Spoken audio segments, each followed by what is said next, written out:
Bonjour, c'est Mister P. Aujourd'hui, je corrige le DNB des centres étrangers 2022. C'est parti. L'exercice 1 nous propose deux parties qui sont indépendantes. Ça veut dire que les réponses de l'un n'influencent pas les réponses de l'autre et que tu peux les faire dans l'ordre que tu veux. Alors, la partie A est un QCM, donc on y va. Apparemment, ça va parler de fonctions. Alors, on nous demande de recopier le numéro de la question et d'indiquer sans justifier dans cette partie seulement la réponse choisie. Donc, n'oublie pas le jour J de mettre le numéro de la question sur ta copie, hein. Surtout, n'entoure pas ou ne souligne pas sur le sujet. Voilà, il faut bien l'écrire sur ta copie. Alors, on y va. On considère la fonction définie par f de x égale 2x plus 3. Alors, si tu ne comprends pas le chapitre sur les fonctions, dis-toi que là, en fait, on est confronté à un programme de calcul qui dit la chose suivante.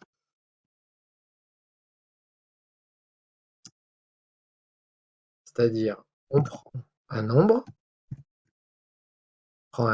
donc le x, double-le, doublez-le, donc 2 fois x égale 2x, et ajouter 3. Voilà. On va ajouter 3 au résultat d'avant, bien évidemment. Donc, on obtient 2x plus 3. Et ça, c'est ce qu'on appelle la fonction qui, au nombre de départ x, va te donner l'image 2x plus 3. Alors, la représentation graphique de cette fonction est. Alors, est-ce que c'est la réponse A, la réponse B ou la réponse C? Alors, la réponse B, déjà, on va pouvoir l'éliminer parce que c'est ce qu'on appelle une fonction constante. Et du coup, les fonctions constantes, c'est à n'importe quel nombre de départ, tu obtiens toujours le même nombre à l'arrivée. Or, si tu le doubles le nombre de départ et que tu ajoutes 3, c'est très étonnant que tu retrouves le même nombre au départ. Et ça, quel que soit le nombre de départ. Donc, ça ne va pas être la réponse B. Ensuite, normalement, f, tu dois savoir que f est une fonction affine. Elle s'écrit sous la forme, elle s'écrit sous la forme ax plus b ou mx plus b, ça dépend des professeurs. Voilà. Avec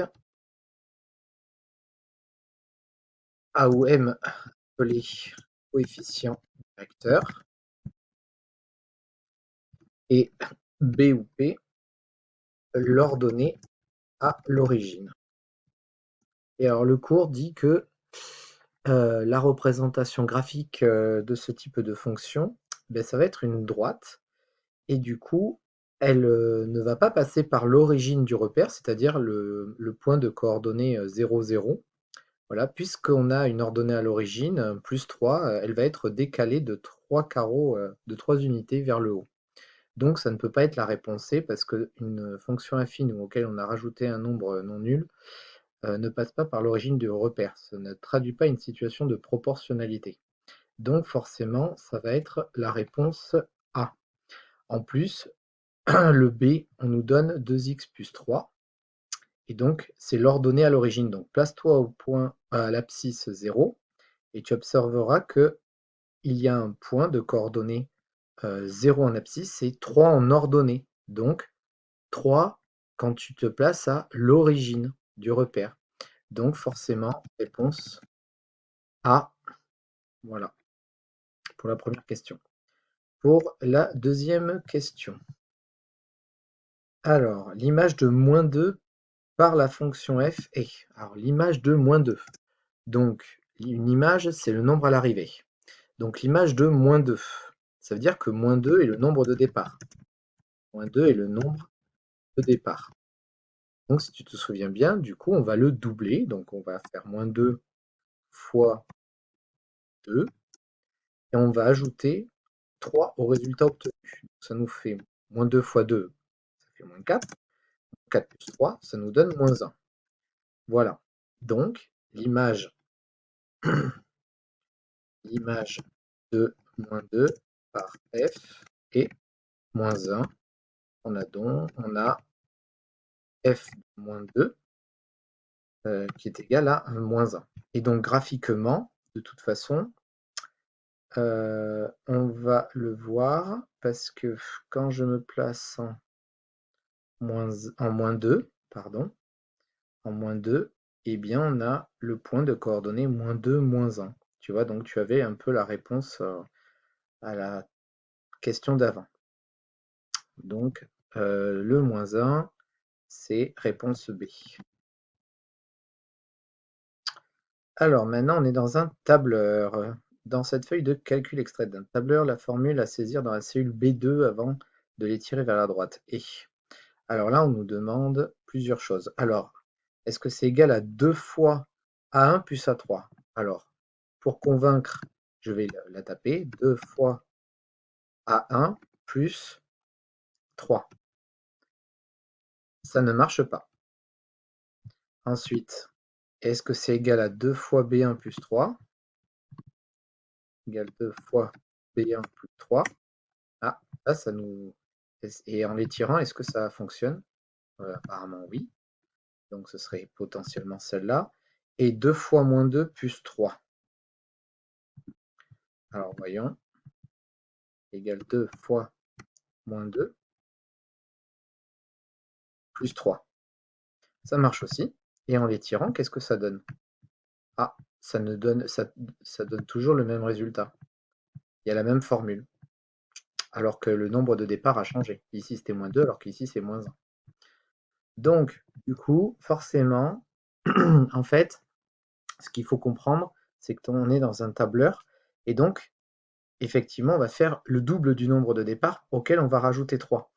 Mais là, ton nombre de départ, il est géolocalisé en B1. Donc, forcément, c'est pas la réponse A, c'est ni la réponse C. Ça va être la réponse B. Donc, pour la 3, réponse B. Et donc, on n'oublie pas de toujours mettre un égal quand on écrit une formule mathématique. Voilà. Alors ensuite, nous passons à la partie B. Alors, partie B. Alors, partie B. Tac. Je viens de voir que j'ai oublié de mettre partie A ici. Voilà. Alors, on continue. Alors, montrer que 2x moins 1 facteur de 3x plus 4 moins 2x égale 6x au carré plus 3x moins 4. Alors là, c'est carrément du calcul littéral lié à de la distributivité. La distributivité double et on devra réduire. Ensuite, on devra réduire l'expression. Dans tous les cas, il faut toujours penser à réduire. Alors, on va d'abord développer le produit. Donc 2x moins 1 fois 3x plus 4. Alors pour ce faire, on va faire un petit tableau. Hop. Donc ici, c'est la multiplication, le fois. Tac. Alors, on a dit 2x moins 1. Donc, tac. 1. Voilà. Et facteur de 3x plus 4. 3x plus 4. Alors maintenant, pour remplir les cases, eh bien, on va faire le produit de la ligne par la colonne. Donc 3x multiplié par 2x, ça nous fait 3 fois 2, 3 fois 2, 3 fois 2 fois x fois x. Et donc ça nous donne, c'est égal à 6x carré. 3 fois 2, 6, et x fois x, x au carré. Ensuite, eh bien là, on a 3x fois moins 1. Eh bien, ça va nous donner moins 3x. Moins 3x. Ensuite, on a 2x multiplié par plus 4. Donc ça va nous faire, c'est comme si tu avais le nombre plus 4 fois 2x. Et donc, alors le quadruple de 2x, c'est bien c'est 8x. Voilà, c'est égal à 8x. J'ai oublié de mettre le égal ici. Et 4 fois moins 1, donc l'opposé de plus 4. 4 fois moins 1, c'est égal à moins 4. Voilà. Et maintenant, on va regrouper. Donc du coup, on va écrire les résultats. Donc 6x moins 3x plus 8x moins 4. Voilà, ça c'est le développement de la première expression. Voilà. Tac. Donc ça c'est 2x moins 1 facteur de 3x plus 4. Voilà. Mais on nous demande d'enlever 2x. Donc c'est ce que je vais faire. J'enlève 2x. Et donc c'est égal à la quantité que j'ai obtenue ici, qu'elle j'enlève aussi 2x, du coup. Et alors maintenant, on va regrouper ce qui est regroupable. Et donc, nous obtenons donc 6x au carré, il n'y a que 6x au carré. Moins 3x auquel j'enlève encore 2x, ça nous fait moins 5x, moins 4. Voilà. Pardon, excusez-moi. Moins 3x, j'ai oublié d'additionner le 8x. Donc, moins 5x plus 8x. Hop. Du coup, ça fait 6x au carré plus 3x moins 4. Voilà. Et c'est exactement la quantité qu'on nous demande de trouver. Voilà. Donc, il faut utiliser la double distributivité. Utiliser la double distributivité. Voilà. Et enfin, question 2, c'est juste ce qu'on nous demandait. Si on considère le triangle CDE tel que CD égale 3,6, CE égale 4,2 cm et DE égale 5,5 cm, le triangle est-il rectangle? Bon, et bien voilà, on nous demande de savoir si ce triangle possède oui ou non un angle droit. Donc on va utiliser la réciproque du théorème de Pythagore, il faut y penser. Donc le côté le plus long triangle est DE. Voilà. Faisons DE au carré. Voilà. Donc on sort sa calculatrice.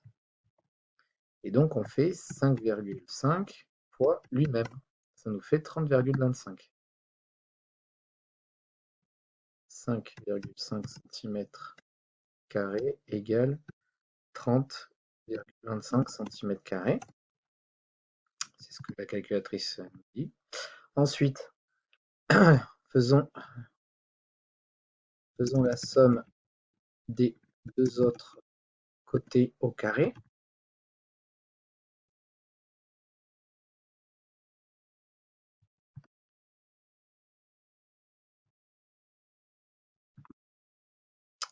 Alors on y va. Du coup, c'est CD au carré plus CE au carré.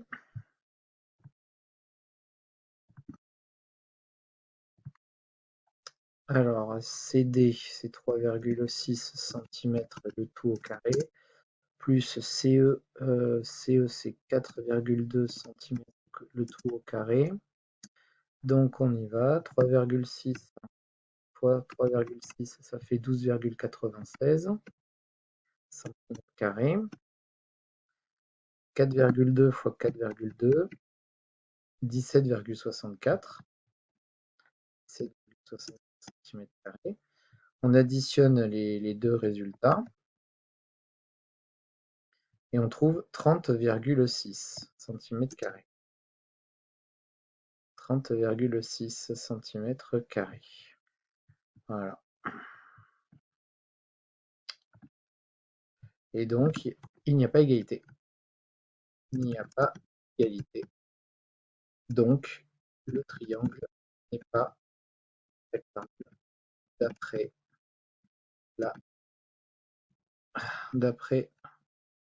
la contraposée du théorème de Pythagore. Cela conclut la correction de l'exercice 1. J'espère que tu as apprécié cette vidéo et que tu as appris des choses. N'hésite pas à l'aimer et à t'abonner à ma chaîne pour avoir la suite des corrections. Au revoir.